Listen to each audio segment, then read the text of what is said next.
Halva, a dessert from Iran. Serves 4. You will need 7 ingredients.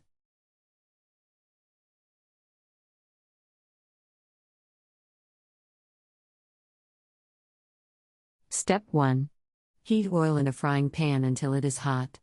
Add flour, reduce heat and stir frequently until the mix changes color to golden, thickens and becomes fragrant. Step 2. Add sugar to 1 glass of water and bring to a boil. Add saffron and rosewater and stir.